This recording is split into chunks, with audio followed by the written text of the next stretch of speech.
Okay, so we're going to develop our understanding of area here, and one of the things which I'm hoping that you're already aware of, area of rectangles, squares and triangles. So just a little recap, and you can practice that as a little starter here. So we've got a rectangle. Usually we talk about length and breadth, and the area in all of that would be area equals length multiplied by breadth. So if we have a rectangle here whose length is say 5.2 centimeters and the breadth of it is 3 centimeters, then we would say the area is calculated by 5.2 multiplied by 3, which we can do as a calculation or mentally as 15.6 units of measure would be square centimeters. And we've got area always kept on the left hand side here. So write down the formula, substitute in the values, and then calculate the answer either mentally or using a calculation at the side. The triangle, no matter what type of triangle it is, we can use the idea of base and vertical height. Sometimes in a right angled triangle the vertical height is one of the sides. Most of the time it's not. So we use for that, for a triangle, area is a half times the base times the height. I'm not going to prove to you why at the moment, but it's basically half of the area of the full rectangle around it. So in this case here, if we had something like a side here of a base of 24 centimeters and a height say of 8.5 centimeters, then we could calculate that by a half multiplied by 24 multiplied by 8.5. To do that, you could use a calculator. You can half one of the numbers, particularly if it's even. So I could simplify this calculation by saying a half of 24 is 12, and then 12 times 8.5. Okay, 12 times 8.5 is 10 lots of 8 lots of 8.5 is 85, and 2 lots of 8.5 is 17, which means that 12 lots of 85 would be the sum of those, which is 102. There's various ways you can work it out, of course. You could do 12 eighths, 96, and 12 halves are 6. Either way, you can get the idea of the area of this shape is, again, we're doing square centimeters. So we can work out the area of these basic shapes. So as a little starter, have a go at some or all of these, depending on how much time it's going to take you, but take 10 minutes or so, pick some of these. I would like you to pause the video, work on as many of them as you can, and then in a moment I'm going to put up the answers just to check that you're quite happy about this. Okay, so pause the video, and then the answers are coming up.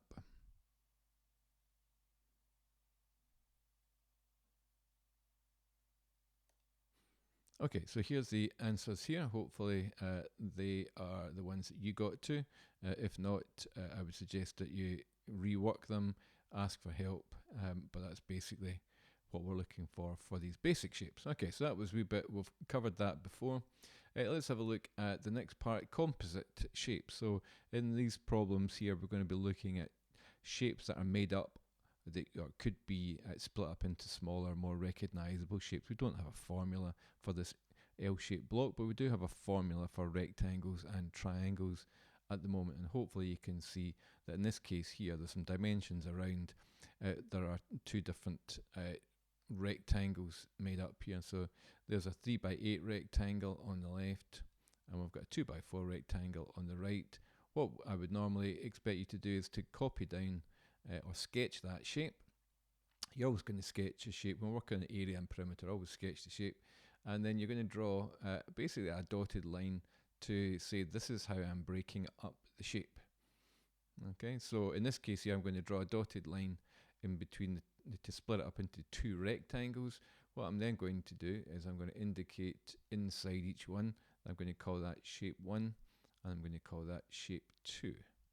And the reason why I do that is that I can then use the annotation 1 and 2. So if I write down area with a little subscript 1, I know straight away that I'm talking about the area of the left hand shape, so that I can then call the second one area 2 equals.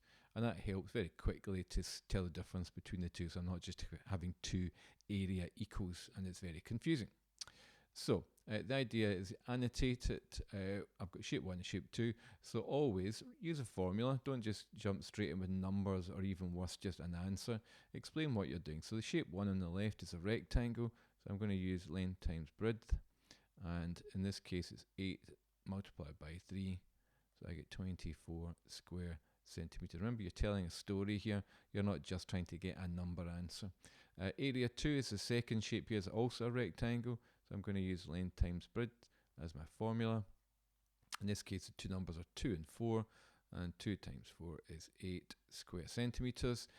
Don't just write down equals 32. That's just a really bad form because nobody knows what equals 32 actually means, apart from you, of course, because you're actually thinking about it, but you're not explaining your thinking. What you're then going to do is find the total area. So we're going to write down the words total area. In this case, because we've added them together, we can say it's area 1 plus area 2, which is 24, add 8, which is 32 square centimeters. Okay, brilliant piece of working out by me there.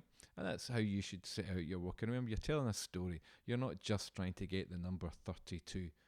Okay, so let's try a second one now. This is a kind of jump up in difficulty level. There's it's trying to work out how to split it up, and also the necessary dimensions. There are several ways to solve this particular problem. It just really depends on how you see it. Okay, so what you might see is you might split it up into kind of vertical lines like this, and I'll kind of do it in bold. You might split it like that, so that you've got a left-hand rectangle, a middle rectangle, and a right-hand rectangle, or you might think about doing it across the way, like that, or even a combination of both. And that's fine, as long as you can find the correct dimensions. Any of those ways will work. So what we've got here is we've got arguably a top rectangle, we've got a middle rectangle. I'm going to do it like that. I'm going to have like horizontal lines to split it up. Okay, so if you were to draw that diagram, as I would expect you to, you're then going to split it. And what I would do is I'd draw a line here. I wouldn't put an arrow, it's just what happens, it's still there. So I've got my lines there. I'm going to mark them as shape. We'll call that 1. We'll call this big one 2, and we'll call this one 3. Okay, so I can straight away work out area 1 is a rectangle. So that's going to be length multiplied by breadth. And I've got the full length, I've got the full breadth of it, 3 by 3. That's nice and straightforward. Is 9 square centimeters.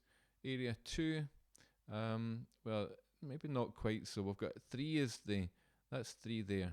Okay, that shape in the 3 in the middle is also the length or the breadth at the edges. So we've got 3 along, 3 up and down. So how far along is it? Well, we've got 6 here, and we've got another 3 here.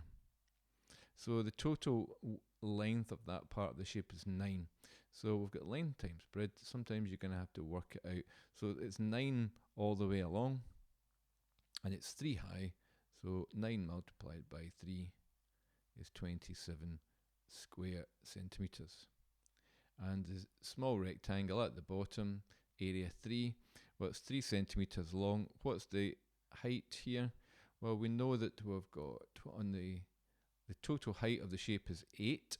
On the right hand side, we've got 3 centimeters and now 3 centimeters. So we need another number that also adds up to 8 in total. On the right hand side, that's got to be 2. In other words, that missing number there is 2 centimeters. So what we've got here, length times breadth, and that's 3 by 2, which is 6. Okay. So again, it's not that you couldn't do these mentally and just write them down. It's about it's just about good storytelling. We're asked to find the total area, so let's write down the words total area equals. I'm going to add them all together, and again, you might think that's a waste of time, but sometimes you're going to subtract some areas, and it's, I guess, just telling a story. There's absolutely no harm in that, other than the fact that you've maybe not been taught to do that. 9 and 27 is 36. Another 6 is 42. That kind of makes sense. 42 square centimetres. That's the total area of the shape. I've got my units correct, and there we go. Okay, so finding the area of compound shapes, I'd like to see a diagram written out, and I'd like to see the diagram split up into smaller shapes, working out the individual areas, and then you can on you go and work out the total area. So hopefully that's a bit of instruction. It might be just revision for you at the moment. If so, that's great. You can go on and practice these questions.